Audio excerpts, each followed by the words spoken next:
ni sebaw nana qaybara mu'minu nana qaybara aqallahu akbaru qaybara burjara ako ulu ye bonyani kortata bonyani korta ya soro dugu koloka ka seba ya soro dugu koloka o ulu ye o soro jogodi ani munna an la fulendo tora be banka dugu be banka gerente be banka o sababu ye munye ulu ye bonyani kortata bonyani korta ulu ya soro ni minye alquran wa sunna Ali ibn Abi Talib ka hadisa do be tuma mi ci dañe jiyan laba fitina wu fo Ali ibn Abi Talib ko boday jumaye ci den ko sallallahu alaihi wasallam al makhraj kitabullah wa sunnat rasulillah sallallahu alaihi wasallam ako alaka kitabu ani ci den ka sunna makhraju yo ode jiyan laba fitina wu ci den ko boday alaka kitabu ni ci den ka sunna de abe sagi kata uludema ko kala ko faamu ka barake nuye awa odo be korta di hadama doma fana imamuna malik yode fo la yaslihu li akhiri hadhihi al umma illa ma aslaha bi awwaluha imamuna malik ko akum nimmanton labante se ka foyi ke ko be dina korota naye ka dina dila naye ni abe nyaw bolo fo manton folo ye dina dila ni minya u ko de ke manton folo yo dina dilani minye akoni manton laba mode ke nu do nasira sira la kulu be dina korota no e kadila nay atenya ubolo la yasilu li akhir hajil umma illa ma salaha bi awwaluha manton folo yo dina dilani munye alquran wa sunna tawhidi qur'ana ni sunna yo dina dilani ode awa nim manton laba masagi kata odema utese ka dina jo abada utese ka fanga soro o ka sai kata qur'ana ni sunna de ma ala fanga musalafu salih ima isa wakati ni isa jigina na ye mu'minu munu soro jiya kono nu be sagi kata qur'ana ni sunna ma ka barake naye komi cide na ka shebo tumbe barake naye chokomi ala be fanga do mo be dugu kolo mara dugu kolo baraka be sagi kanama wala boda yo odede cide nyununu fo hadisa chaman kono akwai jata ba ya atu bil ina wa tibatu ajnabil baghar wa radaytum bi jarri wa taraktum jihada sallallahu alaykum julla la yanjuha ankum hatta tarji'u ila dinikum Sheikh Albani benni hadisa fo ako fura ye minyede mantun ka fanga ka saduma de ciden yere ya diloni de la ciden ko naye sanni fere o ke sanni fere munye iriba sanni fere uye ani awtugura misu ko ka ke misi mara min baw sugula kabo ala ka dina ni batoma ay kera senekela o sene munun baw sugula kabo ala ka dina ni batoma ka ay jihadu hage min ay jihadu to ala ka sirala ala be dogoyamma do takafile awka o dogoyamma te boko abada fo nawsa gira kataka dinama wala boda yode ni jawa diallaba ambe tora min ambe dagu min kafiru bolo ni silama ba fe ka fanga soro silama ka fanga na barka na kan marlika sagama hatta tarjiu ila dinikum fo nawsa gira kataka dinama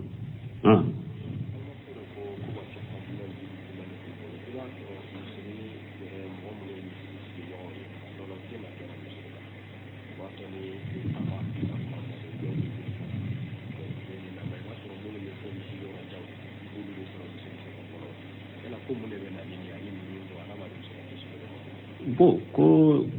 balma do ko ambe ko nanja jumanke mo o do ye ni misiru be kin ko no ba soro misiri sigi bagaw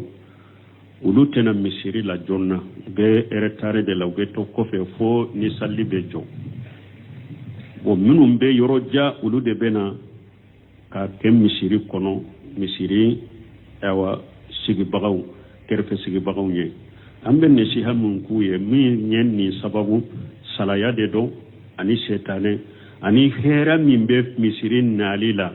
utodo ube yu yere filama ube banama ciden ko mogote wuli na ba yere tarade kofe fo ala fana ba kan nema yere tarade ka ba bolo ako mogo te wuli misiri nali naba yerete kofe kapla eretari la fo ala fana ba kan ewa nema bila eretari la kana awma wala misiri anali jonna hera de bala ikana ikasigi safa folo la ni ma safa folo soro fulana baraju safo baraju be nyogonye safa folo baraju be fulana nye fulana fana baraju be awa sabane kata fo ciden ko cewu ka safa jugu yede u ka safa laba wala ambe min fo hadama de hera min be misiri nalila ni sugula fenti bolo na jonna misiri la ikasigi ikasafa folo soro ciden ko ni nana fana sigira misiri kono ni be salli de makono fo kata salli nke ebe salli de la salli baraji de be sabiye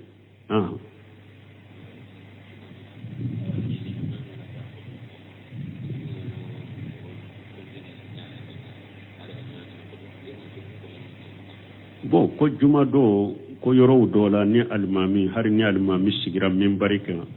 be kontine dalili la juma kono be cogodi o tebbe ni almami kono sigira min barika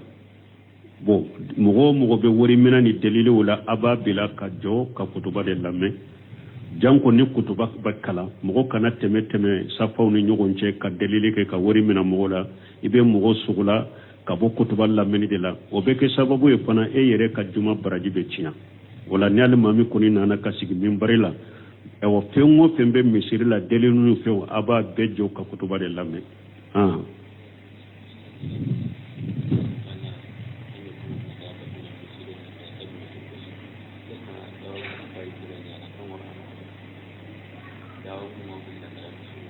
bo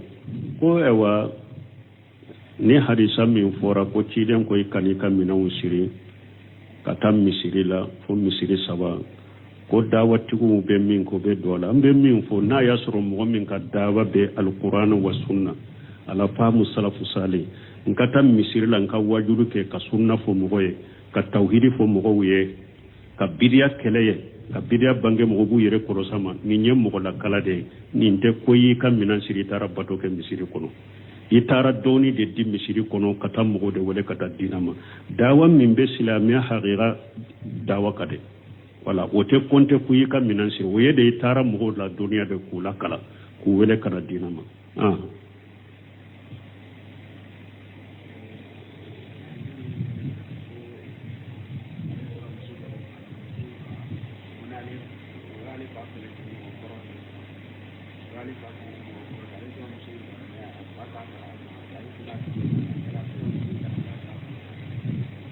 bo ko do ko ale ba fe ka muso dota me muso yin faye ale fa kele nyogode wa ba fe ka muso nta ka doga fala ya la be daga ya le ka muso nta ka tabila yoro werewa ambe min fuye ni be do muso min na yini fa ka biala afoy faye ka sarama ika hakilina nyini aka biala au mbi pila odela ambe min fu o yode ini fa ka biala ja ko tede ika anyode fo ce yere da yi ka wole juye na ya sore ba fe ka muso do furu sababu site ifa yi balala ko ita furu muso yin fana kadi dina tigido a jogo kanyi ko iba furu ifa maso ka furu ini fa be sigi ibi fa be sigi ka nyogo hakili na nyine mfa ko ne kana ni furu munna ifa be aka hakili na ufo iye fana mfa ni ya ne fana ko ba furu nindero abaka hakina wira jogona na ya sori fa ye kuma mfo kuma munu ni sariya maqsudu bula sariya la nyino bula akoy kam muso yin toye ni ko do de munu nye silamiya sariya kala nyine o muso toyede ikano muso furu o toye me ni fama ewa kuma sifo kuma min ni sariya kala nyine bala fana ye kuma munu fo sembentele muso ewa dina kanyi a jogo kanyi tusuru ibi fa ibe kuma feni nogoyaye ka mogo bilala puru akaso ika furu bon na ma sonni na hari niye muso furu ninka ite dangadenya tika ola me tusuru ka chogo min fule ni nyambe min fu ambe konanja minke ini fa ka biala folo akabe ika muso furu ode kanyi kateme ka muso furu ifata kalama ko ibeta dogo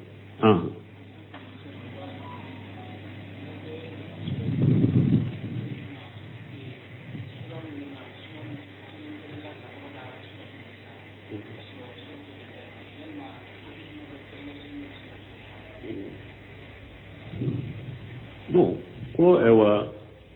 sura do kere kere la ka togo da ko suratul nisa bon comme sura do ma kere kere ko suratul rijal hikma do wala ci Allah Allahu a'lam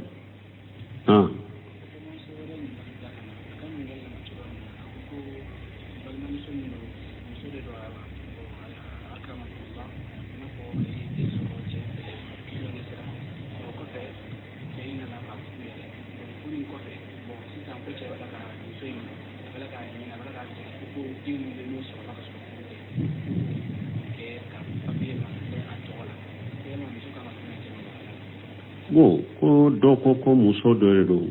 ce do ye tilonge ka le fe ka den sura afe o den suru lin ko fe ce nya ale furu bo kur furin ko fe ce ya nyina ale fe ko demmi sorola na ma soro furula o ka papier kala ka ke ale denye imode fo ko muso be mun fonila la ta atali makhluq fi ma shatil khaliq muso kana tugu ce ko ninna nenye ala soso de adente akana togo kala kana ka jammu kala i kana faraka ninna i kana deme ninna la ta atali makhluq fi ma shatil khaliq mogote damfem bato dam masa kutalila ni ala soso ni ciden soso de kana so kana tuga ko ninna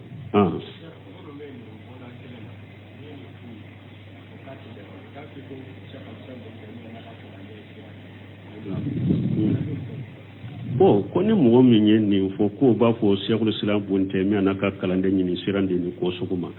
ambe fen folo min fo Cheikhul ewa bunte mi anaka kalande ni kuma chama fa to kade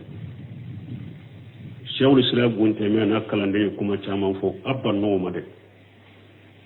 wala doni te dina te ko min kan no nema doni ko ka kuma la min kan no nema ni kata min ka girin ko bala man tatabbaga wuruqasu faqad tajandara doni ke ba ko ni mo ye lajeli kere ne lajeli ke doni ke ba ko kuma wala min kan no kota ka soro delila ye fengure griya min to ye me ninde kan no ne kata ko ye jindire munye munafaqi ambo de foti guye donc ciden ka hadisa sahalen de be na ko itate idente ciden ka hadisa inde be doni ke ba kuma nye doni ke ba tobe Cheikhul Islam bunte miya nabi nyumate cidente karamogo de do aka kuma dobe mina aka kuma dobe bila imamu na Malik yode fo akom mo site foye ka kuma dobe mina ambi ka kuma do sagima fonnin kaburu tigi aya sura be ciden ka misirila aya bolon ko ni nyesi ciden ka kaburuma akoni nin kaburu tigi te mo site foye ka kuma dobe mina kuma dobe bila wala doni ke ka kuma sahle nye minye idente itado e ka denyala wa alaikum salam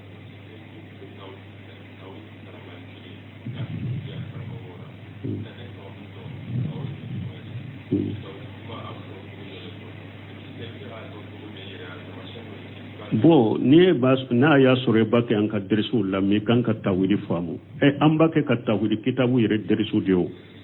ikan ka tawidi famu tawhidi yere doroka ala kelem taw bato ikana foy fara alaka ani ka do ka siri dusukunna ka dala ko danfen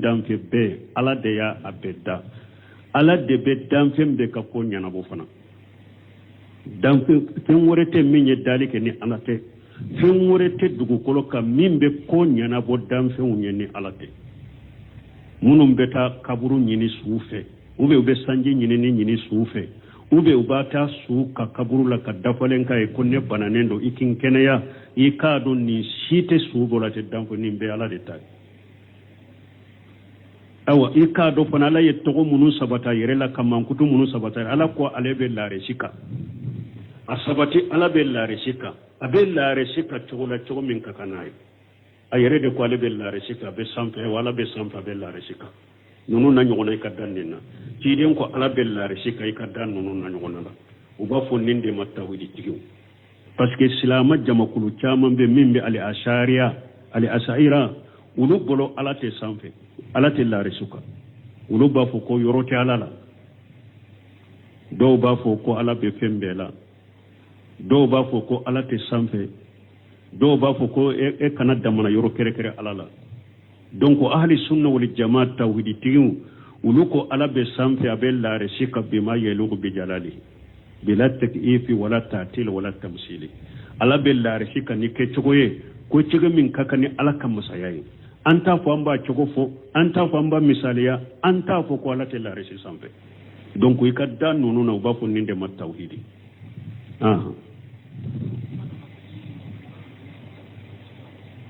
koy baɗo yet tawhidi sabati cogomi ni mogo min ala kelen few bato ima foye bato ka fara ala ka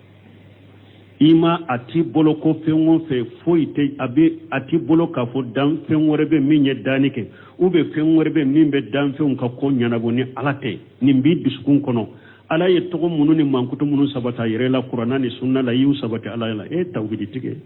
i b'a dɔn yɔrɔ la ko ye tawhidi tige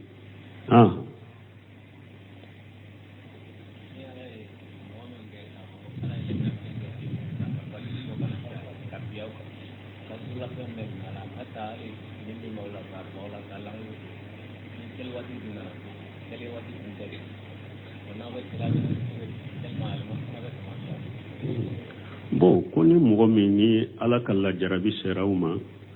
o de y'a to an ko ne ɲininkali sugu hadamaden kana to k'u ɲininka ala ka ni lajarabu ne an bɛ ala kisi ala kan tanganu ma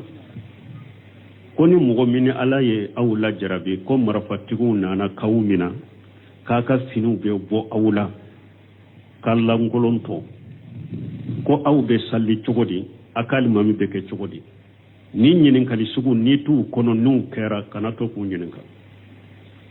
albalaw maqulu bil mantiq ko balawu asirilen bɛ kuma la dɛ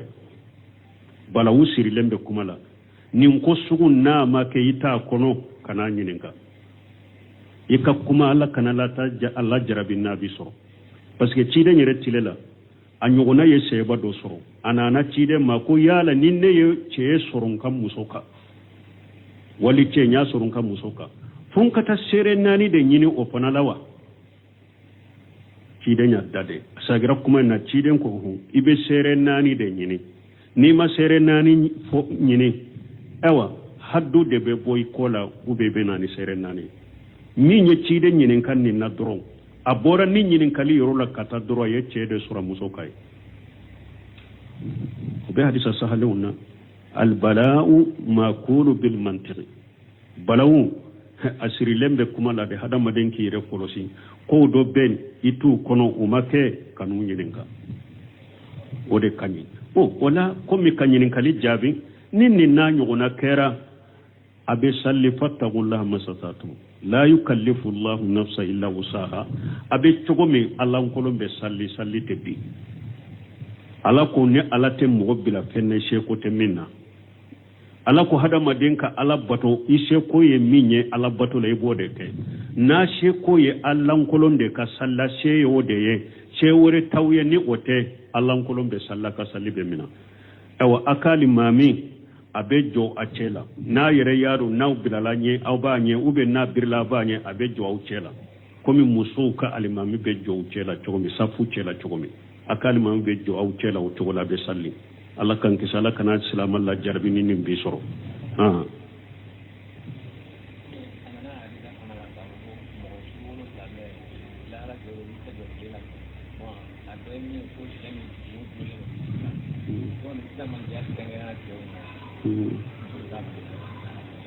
bon an ye nin fɔ kotubara ya ka tɛmɛ ko a nana ciden ko mɔgɔ 7 yomala kama dɔw bɛ ala ka suma kɔrɔ yomala kama dɔn ko a b'o kɔnɔ min cɛ min ni dilolen bɛ misiri la ko muso bɔla wa misiri salli ma wajabi muso la mi ibnu baji ko ni muso fana ni dilolen bɛ salli wagati la a hakili bɛ salli wagati la salli wagati sera dɔrɔn k'a to a ka so kɔnɔ a b'a ka salliji ta a bɛ salli a ko a bɛ don hadisa in kɔnɔ n'a hakili n'a ni dilolen a dusukun dilolen bɛ salli wagati la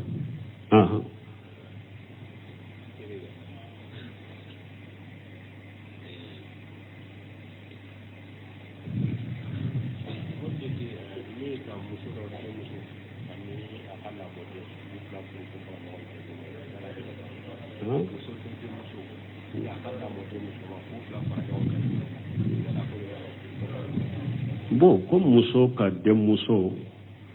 a n'a lamɔ denmuso k'u fara ɲɔgɔn kan ko be cogodi bon na ya soro la mo de muso ma muso ka simmi ama muso ka simmi silamiya sariya ye muso munu fo suratul nisa kono kulu kana furu ni la mo de maye wala a furuli dagara ika furu ka faranenka na yera ulu la fana a furuli haramu ye bolo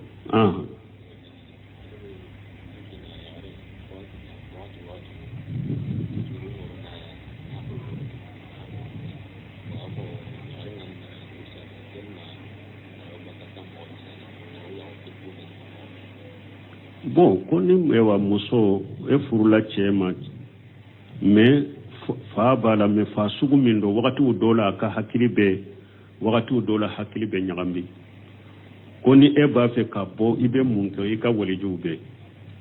ibe ka kosagi katika waliju de makanya fo ika waliju ye ibo chogo ni ka waliju yere kabila kalambaga bula uba nyanabo ne kalambaga tula ika waliju be karamogo nyininka boda mimbala uboke e yere tire bo ibe ko sagi katika waliju de ma bon ni sugu ni ko ibe bo ibe che kan nafuru de sagama ni che yere makari kibila iba ayen nafulu munun do ila ibu kan nafulu saga ma ki yere kuma bo ki bo abolo ni islamia sariyate na be furu burja wa alaikum salam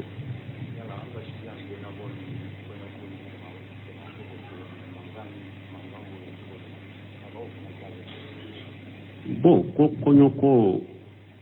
anka konyo mankambula chogo mi sebo tatumbo chogola sebo tatunto chogola konyo muso ka ewa muso damaka ke yorola konyo ka nisonjia muso damaka ke yorola wali chetu chela uyere damaka jembe fo konyo la silamiya sariya noya kuye ala ubese ka hadi donkulu munu ni nani nutula kuma jugute ubese kulu fo uto kan korota ni wali chobu kame wali chete nyagambula ni wali chetuye udama yorola ube jembe fo hari jembe fo la imbeke unyona muso de wali che kanata uchela kwa be jembe fo ye unyona muso be jembe fo sila mesara ya ye ni ladaga furu bangeli koso ninkake wala anisonja ay bese ka walima fana faga eche bese ka walima faga ewa ka fanta wele ki ka mogo nyuma wele ki dombaga wele ubena walima infana dun furu nimbe furu bangeli anisonja nunun de be furu la me ewa ko munun be furu la sisa mijikiu ni donkiliu ale ewa minye wali chewne wali muso kan nyagambe nyogona donc ani photo tabali ani filmeli nunun be furu mununa nunu ya haramu de furu la ka wali chewne wali muso nyagambe nyogona ube muso kake hijabu tula ube photo beta filmelu beke ube wari ube chari ka wari chari mo ni nyogonche nunu na nyogona be furu minna nunu nya haramu ni ala sosode nunu tebe ubafo nunu ndema munkaratu li afrahi ko kone munun be nisonjia kola nunu nyogo dawde nyogo filimeli nyogo photota muso te hijabu tula e wali tewne wali muso nyagame nyogona munkaratu li afrahi nune nisonjia ka ko kone ndo munu manka ala ube ka ke donkilu ni mijikuye uni haramu de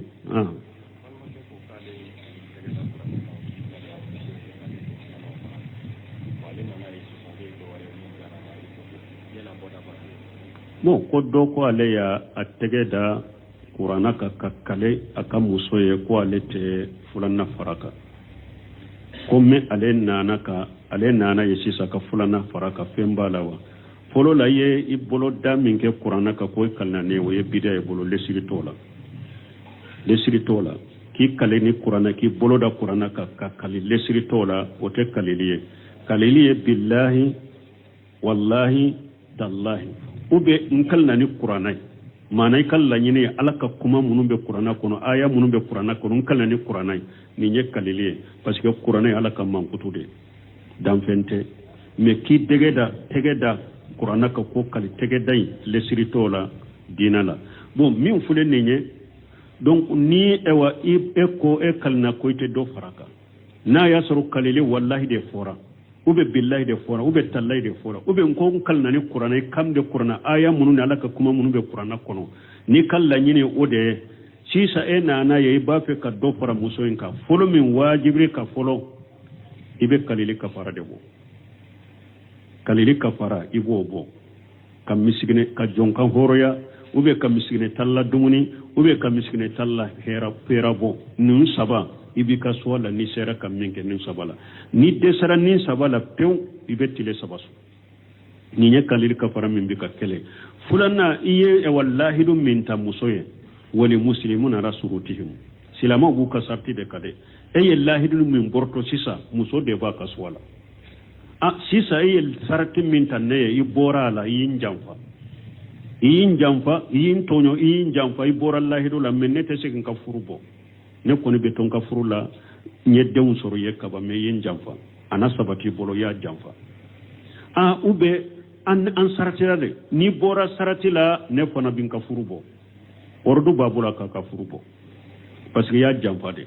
wala muso yoro la muso ba ka swade la iyen ni sarati tanne yede i bora la iyin jamfa me ne be ton ka furula ube an saratira ni ka yin jamfa bin ka furubo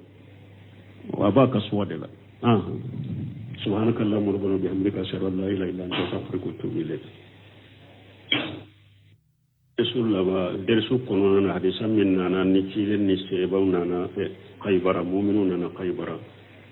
أقول الله أكبر خيبر برجرا أقول له بنياني كورتاتا بنياني كورتا ياسر دغوكولوكا كسيبا ياسر دغوكولوكا ulu ye o soro cogodi ani munna an la fulendo tora be banka degu be banka gerente be banka o sababu ye munye ulu ye bonyani korta ulu ya soro ni minye alquran wa sunna ali ibn abi talib ka hadisa do be tuma mi ci denye jian laba fitina wu fo ali ibn abi talib ko boday jumaye Ciden ko sallallahu alaihi wasallam al makhraju kitabullah wa sunnat rasulillah sallallahu alaihi wasallam ako alaka kitabu ani ciden ka sunna makhraju yo ode jiyan laba fitina ciden ko boda ye alaka kitabu ni ciden ka sunna de abe sagi kata uludema ko kala ko famu ka barake nuye awa odo be korta di hadama doma fana imamuna maliki yo defo لا يصله لآخر هذه الأمة إلا ما أصلها به أولها إمامنا مالك كو أقوم نمانتون لبان تسيكا فويك كو بدينا كروتا ناي كدينا دلا ناي ni abenya ubolo fo mantum folo ye dina dila ni minye ukodeke mantum folo ye dina dila ni minye akoni mantum laba modeke nu do nasira sira la kulu be dina korota no e kadila nay atenya ubolo la yasilu li akhir hajil umma illa ma salaha bi awwaluha mantum folo ye dina dila ni munye alquran wa sunna tawhidi qur'ana ni sunna uye dina dila no ode awa nim mantum laba masagi kata odema utese ga dina jo abada utese ka fanga soro ko ka sai kata qur'ana ni sunna dema ala fanga musallatu salih ima isa wakati ni isa jigina na ye mu'minu munu soro jiya ko no be sagi kata qur'ana ni sunna maka baraka nayi ko mi cire na ka shebo tumbe baraka nayi chokomi ala be fanga duma be dugu kolo mara do kolo baraka be sagi kanama wala boda yo odede cide nyunnu fo hadisa chaman kono akwai jata ba ya atun bil ina wa tibaatum ajnabil baghar waradaytum bi jarri wa tarakitum jihada sallallahu alaykum julla la yanjuha ankum hatta tarji'u ila dinikum shagal banu benni hadisa fo ako fura fura ye minyede mantun ka fanga ka saguma de cide nyere ya diloninde la ciden ko naye sanni fere o ke sanni fere munye iriba sanni fere uye ani auto gora misi ko ka ke misi mara min baw sugula ka bo ala ka dina ni batoma ay kera senekela o sene munum baw sugula ka bo ala ka dina ni batoma kad aye jihadu hage min aye jihadu to ala ka sirala